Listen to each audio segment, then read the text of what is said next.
여러분, 사람은 누구나 살면서 특별한 삶을 살길 원해요. 그리고 특별히 청년의 때를 보내는 여러분 같은 경우에 특별해지고 싶은 욕구가 있습니다.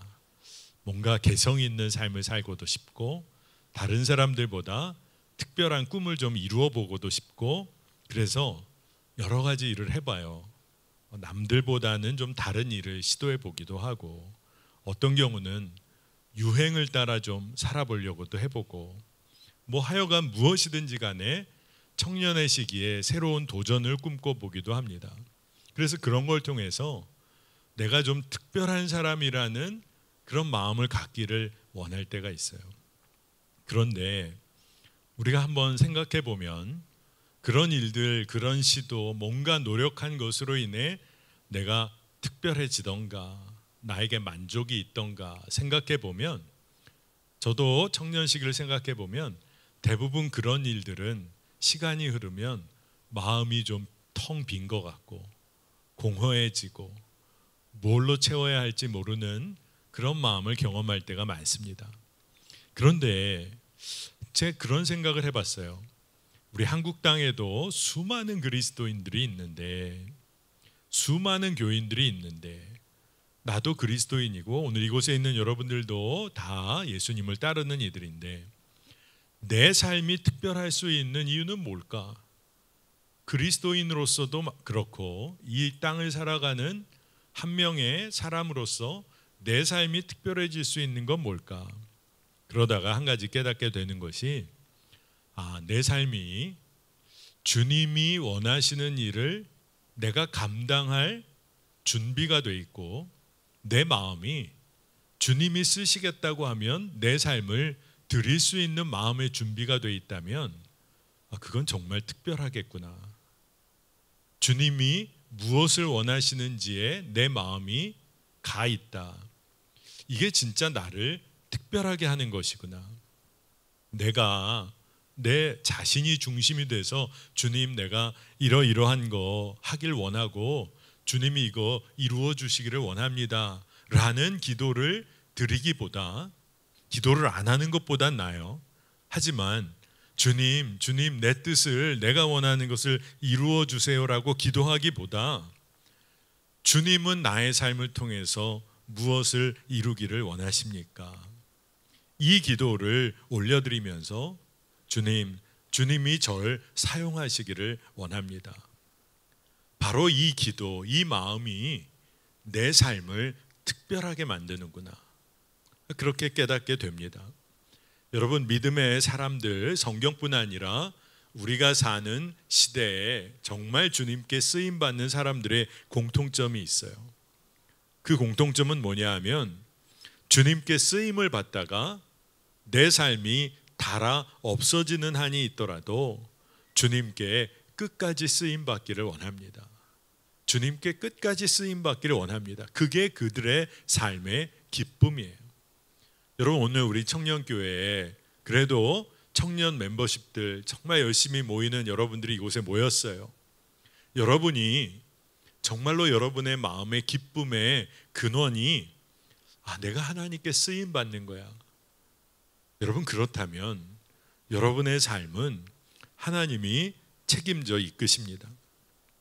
사울이, 오늘 우리가 말씀을 읽었는데, 사울이 사도 바울의 삶을 살기 시작하면서 그의 삶이 전적으로 달라진 이유가 있었어요. 어떤 이유일까요? 물론 살아계신 주님을 만났기 때문에 그의 삶이 변한 건 분명합니다. 하지만 보다 정확히 말하면 그가 주님께 철저하게 복종하는 삶, 그걸 통해서 그가 기쁨을 누리기 시작했기 때문이에요. 그가 능력 있는 사도로 주의 일을 감당한 것도 맞는 말이에요. 그런데 그의 삶이 특별했던 것은 그가 주님께 쓰임받는 일이라면 그의 삶을 다 내어놓았어요. 그가 복음을 전하다가 맞아서 겁한 사람들이 죽은 줄 아는 일까지도 겪습니다. 그러나 그는 주의 뜻에 의해 쓰임받는 것이 기쁨이었어요.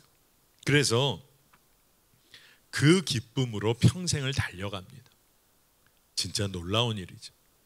그리고 사도행전의 마지막을 보면 그가 가택연금 당한 것처럼 그곳에 2회를 넘도록 그곳에 갇혀 있었는데 그곳으로 사람들이 막 몰려와요.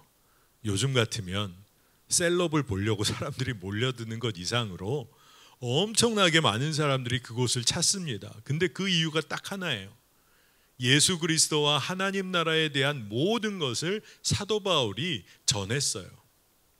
그랬기 때문에 그것에 관하여 듣기 원하고 따르기 원하는 사람들이 끊임없이 찾아왔다는 겁니다.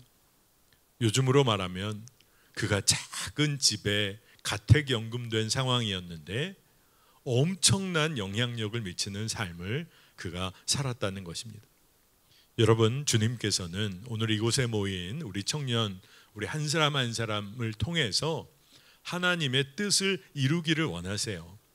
근데 여러분, 오늘 여러분 주변을 이렇게 살펴보면 뭐 돌아볼 것까지는 없지만 제가 앞에서만 봐도 여러분 엄청 개성 만점이에요. 진짜 개성 만점이고 여러분들이 다 하나님 보실 때는 여러분만의 놀라운 특징과 은사로 가득 차 있어요. 그러니 하나님이 하나님의 뜻을 여러분을 통해 이루실 때 어떻게 이루실까요? 굉장히 다양한 방식으로, 생각하지도 못했던 방식으로 그러한 계획을 이루어 가실 거예요. 그러니까 우리의 삶마다 하나님의 뜻이 드러나는 방법과 방식은 굉장히 다양해요. 그런데 우리는 세상의 영에 사로잡혀서 그것을 놓치고 삽니다. 우리가 세상의 영이 성공이란 이름으로 우리를 획일화시켜요. 규정시킵니다. 어떤 학교 가야지, 어떤 직장에는 가야지, 어떤 집, 어떤 평수는 살아야지, 자녀 교육은 어느 정도 시켜야지, 소위 성공하고 남들이 부러워할 만한 결혼해야지. 다 획일적으로 그렇게 바라보도록 우리를 자꾸 유혹해요. 그러나 여러분, 주님으로 인하여 행복한 삶은 성공이라는, 세상이 말하는 성공이라는 말로 다 담아낼 수가 없어요. 믿는 자들이 정말 누려야 할 행복은 주님 안에 거하는 거예요. 예수님을 여러분이 더 깊이 알아가는 거예요. 친밀히 교제하는 거예요. 여러분, 교제가 깊어지면 어떤 일들이 드러날까요? 여기 연애하는 분들 계시죠? 근데 여러분, 교제가 깊어지면 어떤 일이 일어날까요? 싸우나요? 교제가 깊어지면? 물론 싸울 수도 있죠. 그런데 교제가 깊어지면 깊어질수록 서로의 속마음을 빨리 알아차려요. 겉으로 하는 말이나 행동, 그 안에 담겨 있는 진짜 마음을 알게 돼요. 자, 진짜 마음을 알게 되면 어떻게 해주면 돼요? 그 마음을 알고 그 마음, 그 뜻을 잘 충족시켜주는 게 귀한 거죠. 상대방의 마음을 알아서 그거 알게 되면 행하면 되는 거죠. 그러면서 관계가 더 깊어집니다. 그런데 우리가 믿음 생활을 하고 주님의 뜻을 따른다고는 하는데 되게 모호할 때가 많아요.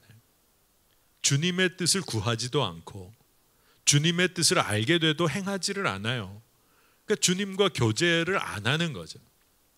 여러분이 기도하고 말씀을 읽고 또 말씀을 듣고 또 우리 공동체에서 훈련받으면서 깨닫게 된 게 있어요. 주의 뜻을 알게 된 거죠.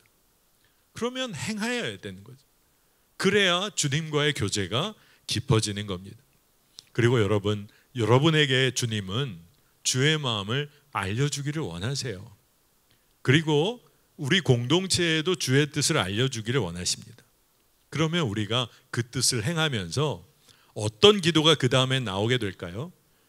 상대방의 마음을 더 알고 싶잖아요. 여러분, 누군가 교제하기 시작하면 상대에 대해 더 알기를 원하잖아요.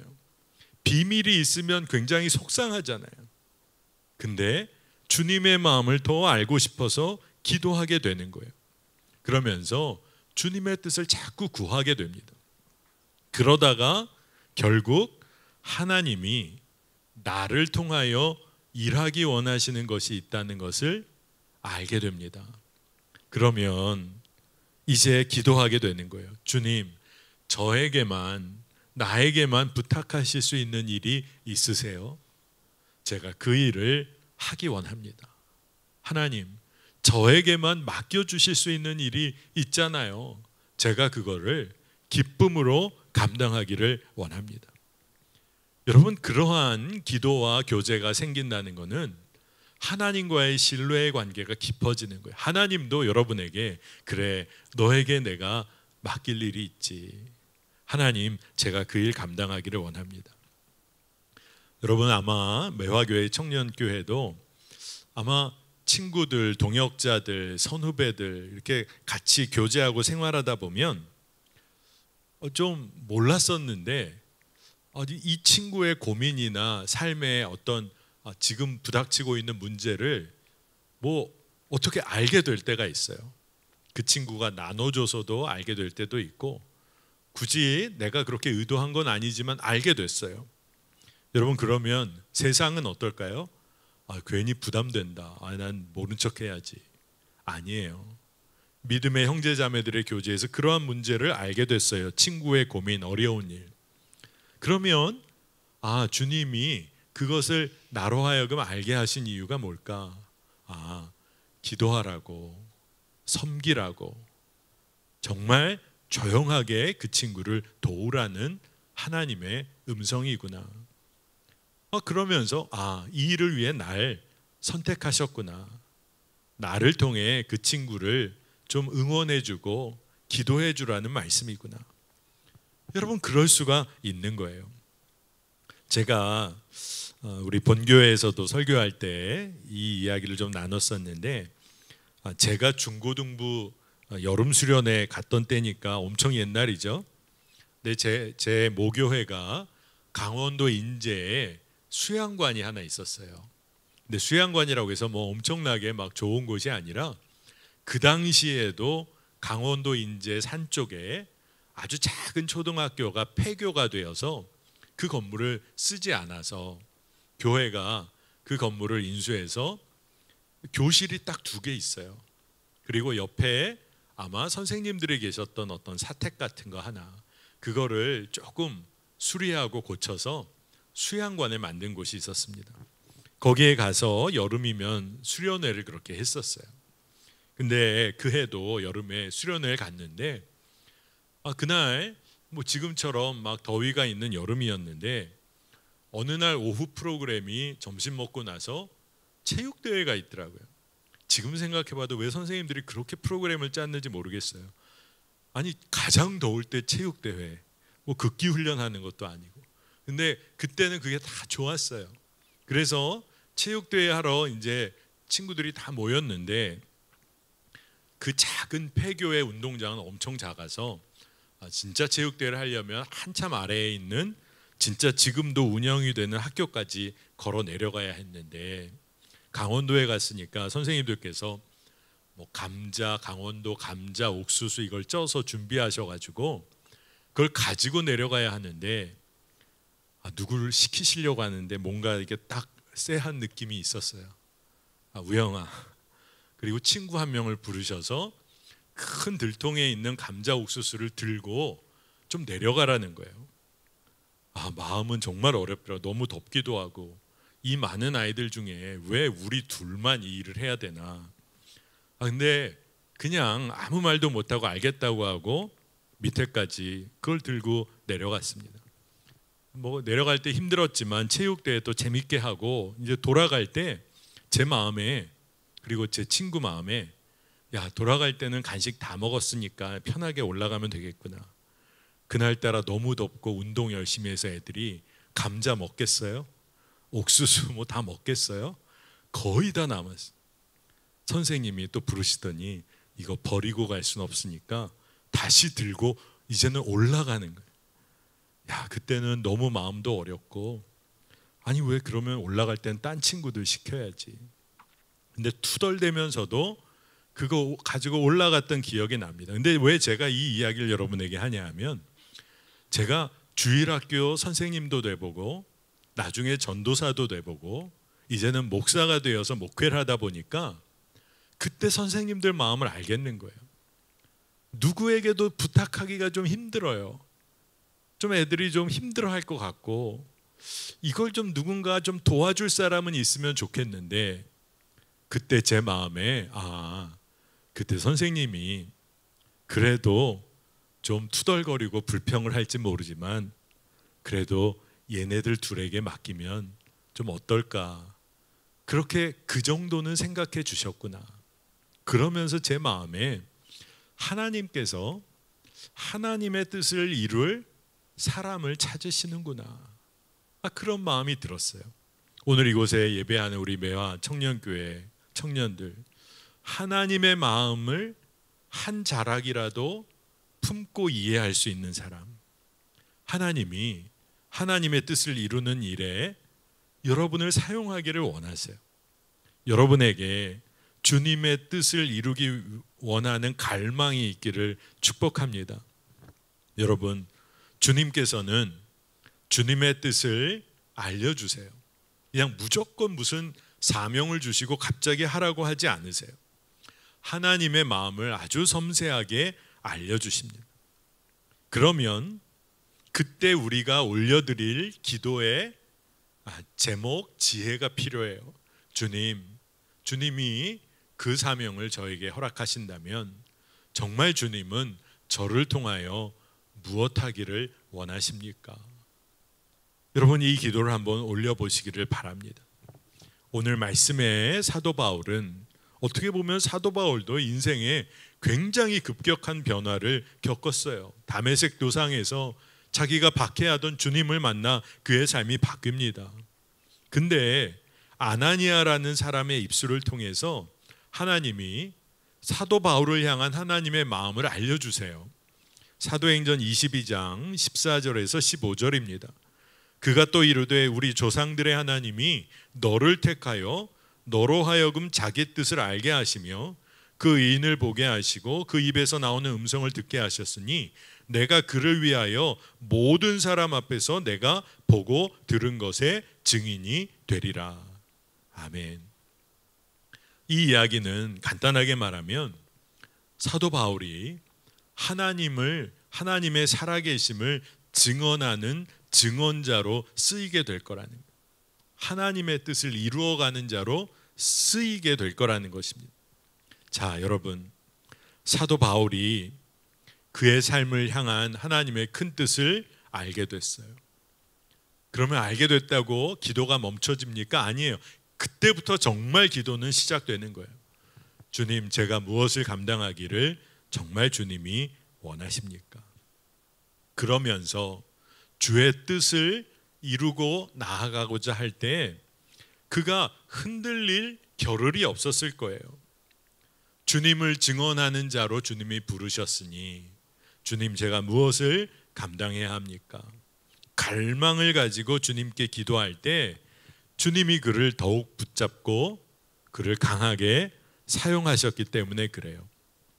여러분, 우리 매화 청년교회도 지난번에 1주년 감사예배 드리며 지역사회에 섬기고 여러 가지 애쓰는 일들을 한 것을 저도 이야기를 전해 들었습니다. 여러분이 증거하시기도 했죠.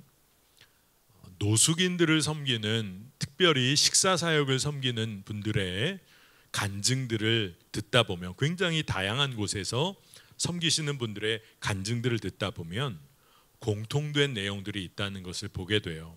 그건 뭐냐 하면, 처음에 그렇게 섬기기 시작했던 분들의 마음에 노숙인들에 대한 마음이 자기도 모르게 자꾸 마음에 생기는 거예요. 눈에 자꾸 밟히는 겁니다. 근데 섬기고는 싶은데 어떻게 해야 될지를 모르겠는 거죠. 근데 대부분 그 섬김을 지금 잘하고 계신 분들의 이야기가, 그래서 자기도 어떻게 해야 될지를 몰라서 주변에 노숙인들이 계신 곳에 그냥 한번 나아가 본 거예요. 대책 없이. 그 마음을 가진 친구들과 그냥 함께 나가 본 거예요. 동역자들과. 그래서 이런 분들이 계시구나. 그래서 나중에 다음번에는 본인들이 할 수 있는 정도의 것을 준비해서 그냥 아무 준비 참 부족해 보이지만 자꾸 그렇게 나가는 거예요.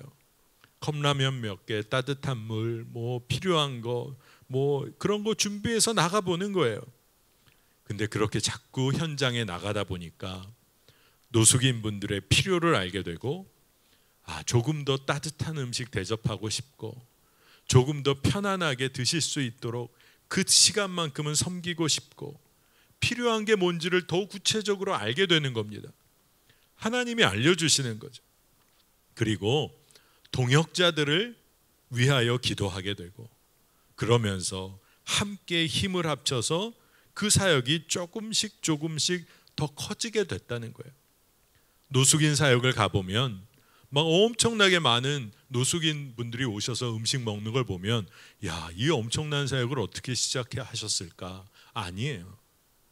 몇 분 모아놓고 함께 음식 나누고 기도하고 사랑을 증거했던 것으로부터 대부분 다 그렇게 성장한 거예요.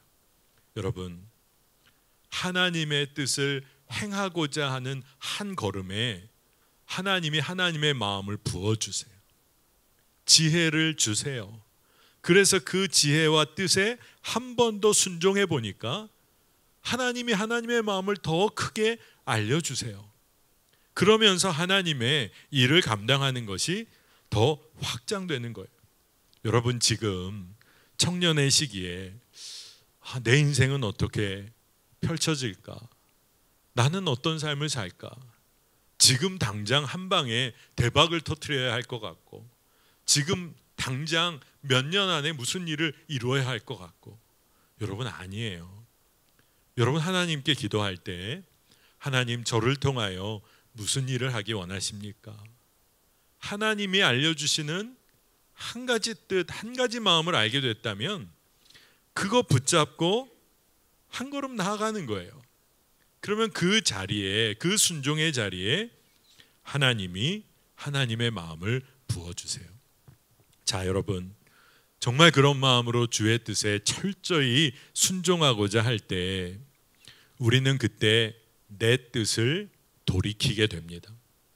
주님의 뜻을 알게 돼서 내 뜻을 내려놓는 거예요.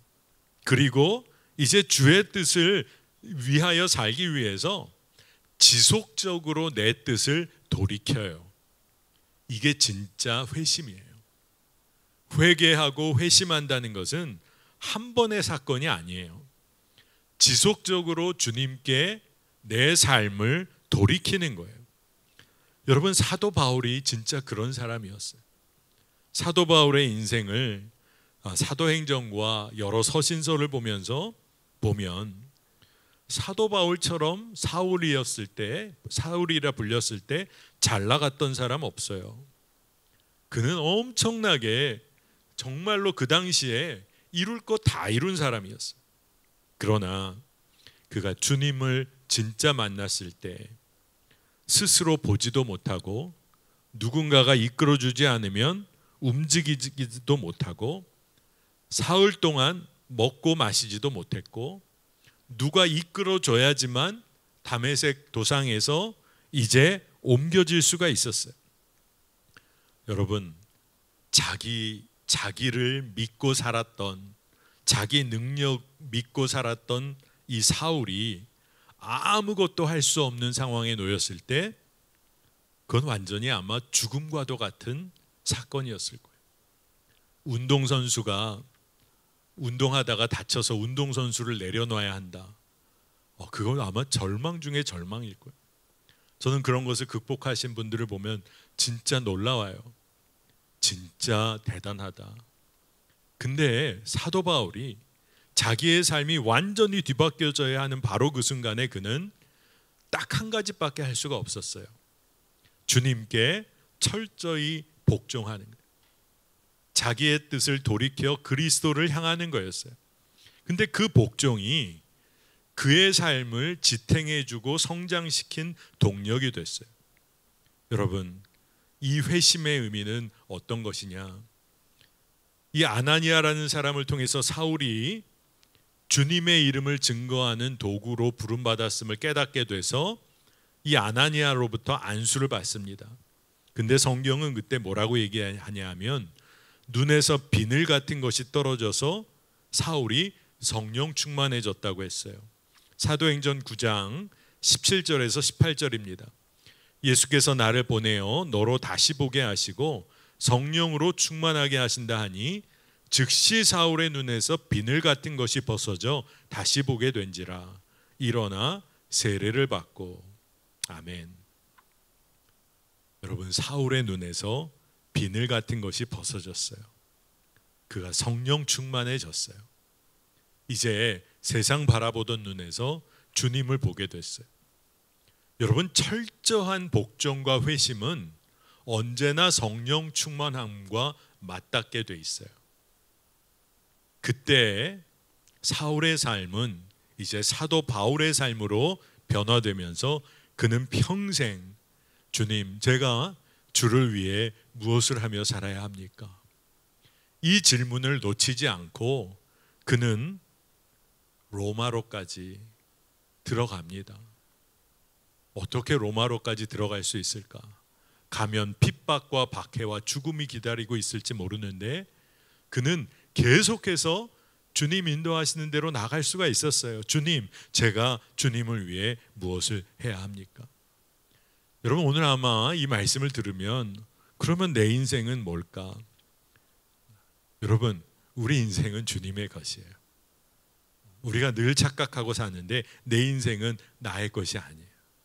내 인생은 주님의 것이에요. 이게 분명해지면 우리의 인생의 방향이 온전히 정해져요. 자, 주님께 철저히 복종한다. 막 마음이 무거우세요? 아니에요. 복종도 사실 주님이 친히 이루어 가세요.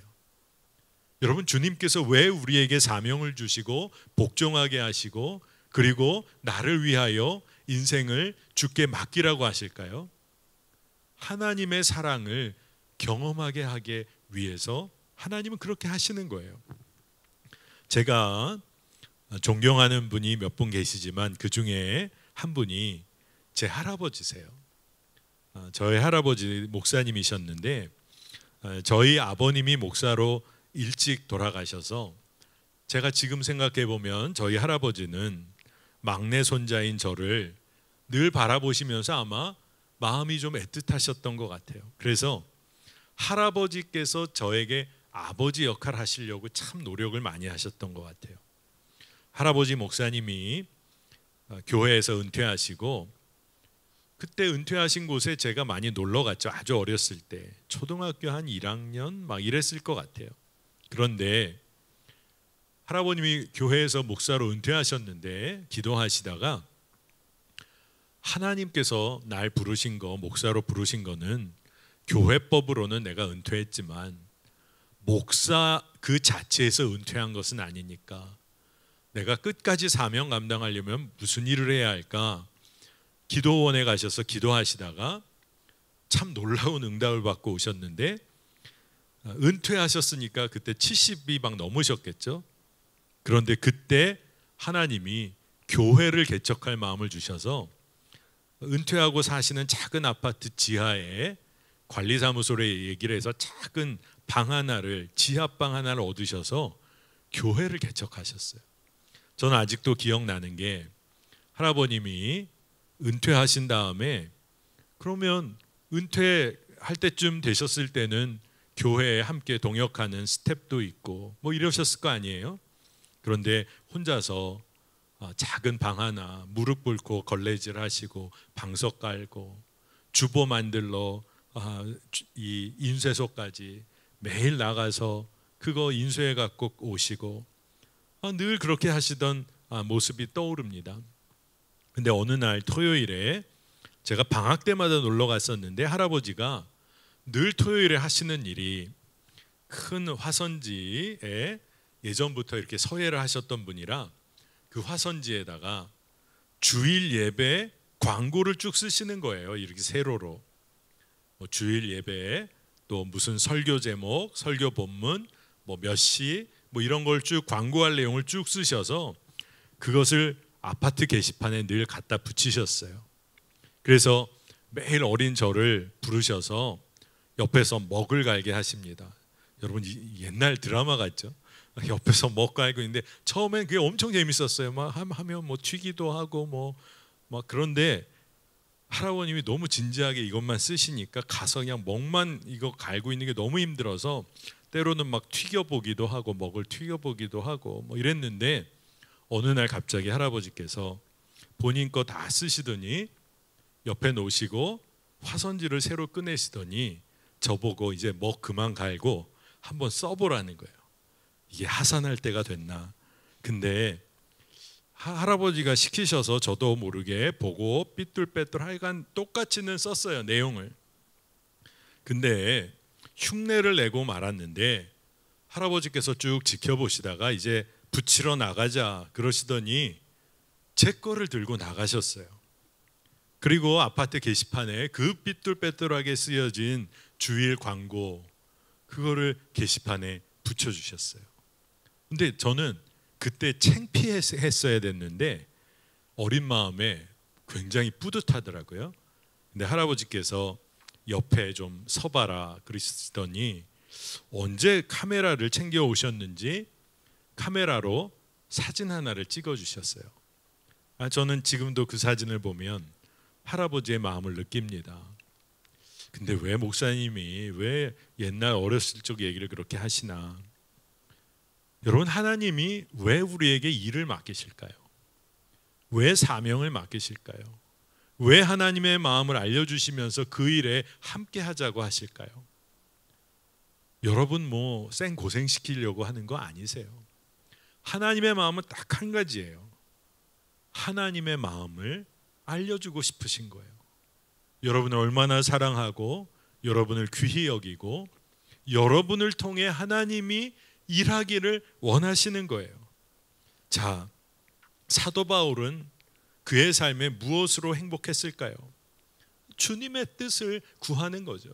주님의 뜻을 이루어 가는 게 너무너무 행복한 거였어요. 왜 그렇게 행복하죠? 내 뜻이 있고 주님의 뜻이 있어서 내 뜻대로 못해서 막 속상해하고 이게 아니라 하나님의 뜻이 내 뜻이 돼버린 거예요. 내가 마음에 품고 있는 나의 계획과 뜻이 하나님의 뜻인 거예요. 그러니까 주님의 뜻을 위하여 평생 달려갔는데 역설적으로 나의 계획과 뜻이 주님 안에서 다 이루어진 거예요. 여러분, 그게 진짜 놀랍지 않아요? 여러분 기도하세요. 주님의 뜻을 구하고 주님의 뜻이 내 마음에 새겨지기를 위해 기도해 보세요. 그러면 여러분이 너무너무 평생 원하고 갈망하는 여러분의 뜻인 줄 알았던 여러분의 뜻이 알고 봤더니 주님의 뜻이에요. 주님의 뜻을 평생 이루며 사는 것입니다. 세상은 우리를 위협해요. 그리고 유혹합니다. 근데 그 유혹은 언제나 두려움과 죽음의 공포에 기반한 유혹이에요. 너 한번 성공해봐. 너 달콤한 건 맛봐봐. 하지만 너 성공 못하면 너 그러면 끝이야. 두려움을 심어줘요. 그런데 예수님께서 우리를 부르실 때 주님께 복종하는 삶은 죄인의 본성으로 가득 찬 우리가 예수 그리스도와 함께 십자가에서 못 박혀 죽고 이제는 예수의 생명으로 다시 사는 은혜를 누리는 소망의 복음이에요. 로마서 6장 10절에서 11절에 그가 죽으심은 죄에 대하여 단번에 죽으심이요 그가 살아계심은 하나님께 대하여 살아계심이니 이와 같이 너희도 너희 자신을 죄에 대하여는 죽은 자요 그리스도 예수 안에서 하나님께 대하여 살아있는 자로 여길지어다. 아멘. 죄에 대해서는 죽은 자고 그리고 그리스도 예수 안에서 하나님께 대하여는 살아있는 자. 이게 우리가 살아가는 은혜요 축복의 길입니다. 여러분 한번 말씀에 귀를 기울여 보고 말씀을 사모해 보세요. 그러면 성령께서 여러분이 기도할 때 그 말씀으로 깨닫게 해 주실 거예요. 그러면 여러분의 삶에 힘과 능력이 부어집니다. 하나님의 뜻을 더 알고 싶어져요. 그리고 그것을 행하고 더 깊이 행하길 원해요. 그러면서 우리의 기도가 달라지는데 주님, 제가 무엇을 하기를 원하세요? 나에게만 부탁하실 일이 없으십니까? 그러면서 주님과 깊은 교제를 하는 거예요. 여러분, 한 가지를 청년의 때에 한번 결단해 보시기를 바랐는데, 내가 이제부터 하나님의 뜻 외에는 다른 어떠한 것도 내가 원하지도 않겠고 행하지도 않겠다. 여러분, 이 결단을 한번 올려보시기를 바랍니다. 아마 마음이 무거우세요? 아니에요. 하나님의 뜻이 나의 뜻이 되면 이것처럼 행복한 일이 없어요. 하나님의 뜻 외에는 제가 어떠한 것도 원하지 않겠습니다. 행하지 않겠습니다. 근데 알고 봤더니 하나님은 나에게 주의 뜻을 품게 하셔서 내 안에 있는 내가 원하는 모든 것을 이루어 가시는 분이세요. 자, 말씀을 마무리하겠습니다. 사도행전 말씀, 사도 바울이 다메섹 도상에서 처음 주님을 만났을 때 사도행전 9장에 기록되어 있어요. 그때 주님을 빛 가운데 만났을 때 사도 바울은 주님께 뭐라고 이야기를 했냐면, 사도행전 9장 6절 처음에 대답하되 주여 누구시니까? 이르시되 나는 내가 박해하는 예수라. 너는 일어나 시내로 들어가라. 내가 행할 것을 내게 이를 자가 있느니라 하시니. 주님께 사도 바울이 한 이야기는 주님 누구시니까? 그거 물어보는 거였어요. 그런데 오늘 말씀의 본문으로 사도행전 22장, 이 사도 바울이 예루살렘에 잡혀가 천부장 앞에서 그가 변론할 기회를 얻습니다. 똑같은 사건에 대한 기록이에요. 다메섹 도상에서 주님을 만났던 똑같은 사건인데 세월이 흘렀어요. 주님만을 원하며 살았던 사도 바울의 삶이 쭉 흘러가서 회상을 하고 말하는 겁니다. 사도행전 22장 10절에 내가 이르되 주님 무엇을 하리이까? 주께서 이르시되 일어나 다메섹으로 들어가라. 내가 해야 할 모든 것을 거기서 누가 이르리라 하시거늘. 뭐가 달라졌죠? 주님께 구하고 이야기하는 내용 자체가 달라졌어요. 주님 누구십니까? 이렇게 이야기하던 사도 바울이 그의 삶이 주의 손에 붙잡힌 이후에는 주님 무엇을 하리이까? 그의 고백이 달라졌어요. 여러분, 예수님이 나의 주님이 분명하면 우리의 고백이 달라져요. 주님, 제가 무엇을 해야 할까요? 주님, 무엇을 원하십니까? 주님, 나에게만 부탁하실 일이 무엇이세요? 여러분, 이러한 기도가 힘들고 어려운 기도가 아니에요. 주님의 뜻이 나의 뜻이고 나의 뜻이 주님의 뜻이에요. 주님은 나를 통하여 내가 주님 안에서 품은 꿈을 이루기를 원하세요. 여러분, 그러니 담대하게 기도하세요. 주님, 나에게만 맡기실 특별한 일이 있지 않습니까? 제가 그 일을 감당하기를 원합니다. 주님이 지혜와 능을 주십시오. 여러분의 삶이 바뀌는 은혜의 기도가 될 줄을 믿습니다. 여러분, 두려워하지 마세요. 우리의 삶을 주께 맡기는 거예요. 청년의 때에 정말로 이 결단이 있는 이들이 복이 있어요. 저는 목회하면서 지금쯤 되니까 그렇게 살아야 되는구나. 그걸 이제 알아요. 그런데 여러분, 여러분의 때에 주님께 여러분의 삶을 맡기며 담대하게 믿음으로 기도한다면 주님은 여러분의 삶을 사용하십니다. 진짜 그래요.